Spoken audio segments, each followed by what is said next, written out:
আজ আমি মুসলমান হয়েছি 1 মাস। আপনার আমার পরিচয় কি?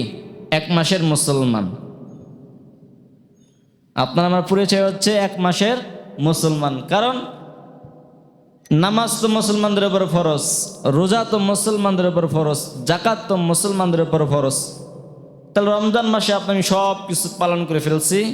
তাহলে 11 মাস আমি ফালাই দিয়েছি, আর 1 মাস মুসলমান হয়ে মুসলমানদের পরিচয় রাখছি।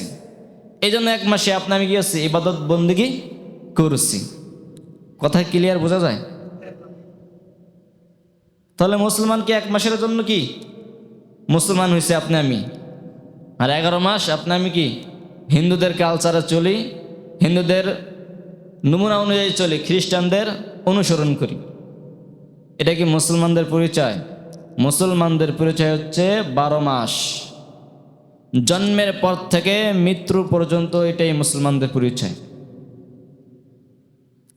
আজ আমি নামাজ থেকে, রোজা থেকে, জাকাত থেকে, আল্লাহ তাআলার হুকুম থেকে, বিধান থেকে, কোরআন থেকে, হাদিস থেকে, রাসূলের সুন্নাত থেকে আমি সরে যাচ্ছি। তাহলে এই সুন্নাহগুলা, এই কোরআনগুলা, আল্লাহ তাআলার বিধানগুলো কাদের জন্য? এইগুলা তো আপনার আমার জন্যই। তো এই কোরআন হচ্ছে আপনার জন্য, নামাজ হচ্ছে আপনার জন্য, ইবাদত বন্দেগী, আল্লাহর হুকুম, রাসূলের সুন্নাহ, এগুলো সবই হচ্ছে আপনার জন্য। আপনি যদি মুসলমান দাবি করে রাখেন তাহলে আপনার জন্য, আপনি যদি বলেন না আমি মুসলমান না, তাহলে এটা আপনার জন্য না।